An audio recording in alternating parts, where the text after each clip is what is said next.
Launching village first తీసుకొని ఇవన్నీ ready చేసాం.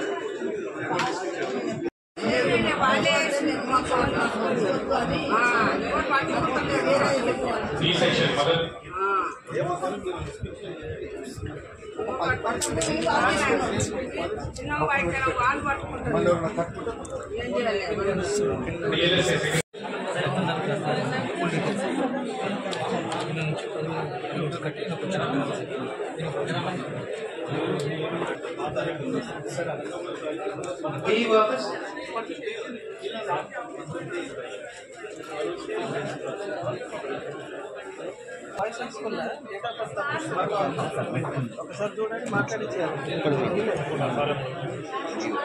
అనుకోండి. బాబుని పంపించండి. ఇంకేం కావాలి? డ్రామా సార్కి కదా పెద్ద మనిషి.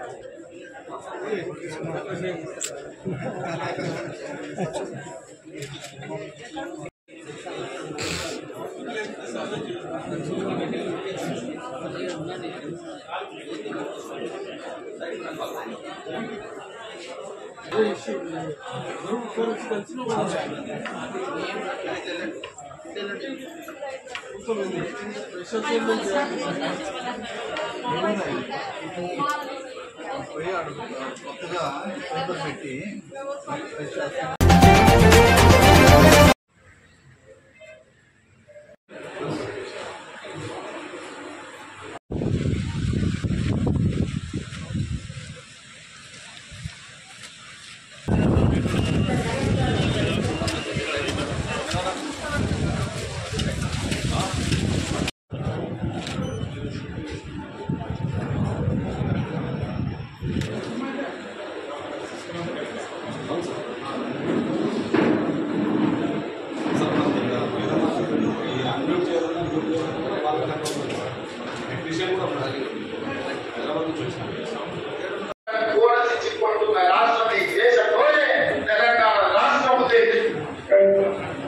రైతు రుణమాఫీ, ఉచిత పంటల బీమా వంటి మరెన్నో పథకాలను అమలు చేస్తున్నది. ఫలితంగా ధాన్యం దిగుబడులు భారీగా పెరుగుతున్నాయి. సన్నవడ్లకు 500 బోనస్ ప్రకటించి అమలు చేస్తున్నారు. దీంతో రాష్ట్రంలో సన్నవడ్ల సాగు ఈ జరగబడిన సాగు చేసుకోవడం, తర్వాత రెండోది ఈ గూడ రావడమే కాకుండా ఈ మధ్య కాలంలో పురుగులు రకరకాల క్రిమిసంహారక మందులు కూడా వాడటం వల్ల రోగ నిరోధక శక్తి పెరగడం, తద్వారా ఏ మందు కూడా పనిచేయడం అనేది జరుగుతూ ఉంది. కాబట్టి ముందుగా రైతు సోదరులు పాటించాల్సినటువంటి ఏంటంటే మనము ఇలాంతవరకు కూడా ఈ పంట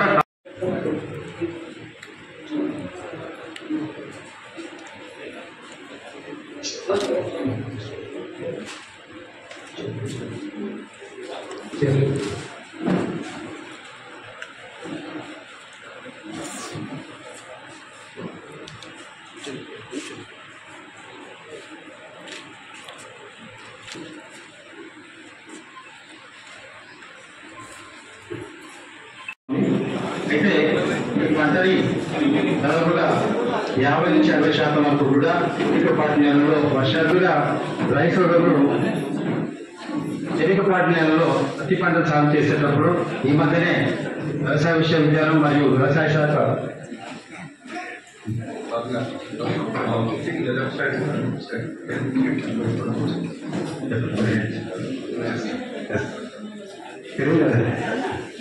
సో ప్రతి పంటని వర్షాధారంగా తేలికపాటి నేలలో సాగు చేసేటప్పుడు